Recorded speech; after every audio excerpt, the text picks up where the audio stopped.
उत्तर प्रदेश के लोकसभा चुनावी नतीजों ने हर किसी को चौंका दिया है।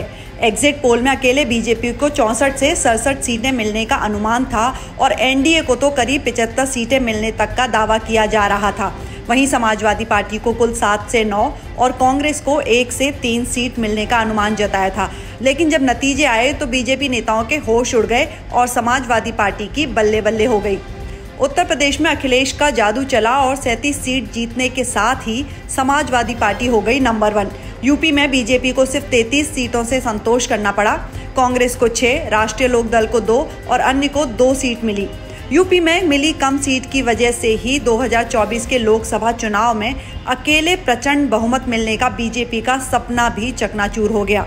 यूपी में उलटफेर करने वाले नतीजों के पीछे बड़ा हाथ माना जा रहा है किसानों की नाराजगी का। पंजाब हरियाणा के साथ साथ इस बार उत्तर प्रदेश के किसानों ने भी बीजेपी को कम वोट दिए।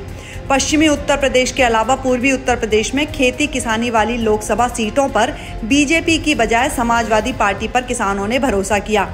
किसानों की समस्याओं और किसान आंदोलन से जुड़े मुद्दों की वजह से इस बार बीजेपी के कई बड़े नेताओं को हार का मुंह देखना पड़ा। खीरी सीट पर बीजेपी नेता अजय मिश्रा को अपनी सीट गंवानी पड़ी और समाजवादी पार्टी के उत्कर्ष वर्मा को जीत मिली। माना जा रहा है कि लखीमपुर खीरी हिंसा में हुई किसानों की मौत, जिसमें उनके बेटे आशीष मिश्रा पर आरोप लगा था, उसकी वजह से अजय मिश्रा की हार हुई। अयोध्या जैसी सीट जहां बीजेपी की जीत निश्चित मानी जा रही थी, वहां भी समाजवादी पार्टी के नेता अवधेश प्रसाद ने बीजेपी के लल्लू सिंह को हरा दिया। पूर्वी उत्तर प्रदेश के कुछ और रूरल एरिया की बात करें तो वहां भी किसानों ने इस बार बीजेपी से ज्यादा भरोसा समाजवादी पार्टी पर जताया। ईस्टर्न यूपी में इटावा से जितेंद्र दोहरे, कन्नौज से खुद अखिलेश यादव, मैनपुरी से डिम्पल यादव, आजमगढ़ से धर्मेंद्र यादव, बदायूं से आदित्य यादव, फिरोजाबाद से अक्षय यादव और एटा से देवेश ने जीत हासिल की। इसके अलावा मुजफ्फरनगर, सुल्तानपुर, प्रतापगढ़, हमीरपुर, रामपुर और संभल सीट भी समाजवादी पार्टी को मिली।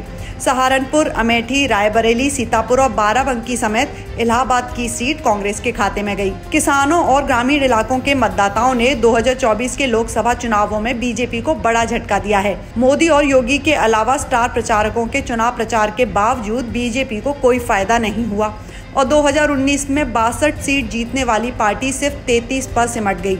वहीं समाजवादी पार्टी, जिसने पिछले चुनाव में से 5 सीटें जीती थी, इस बार 37 सीट पर उसने अपना परचम लहरा दिया।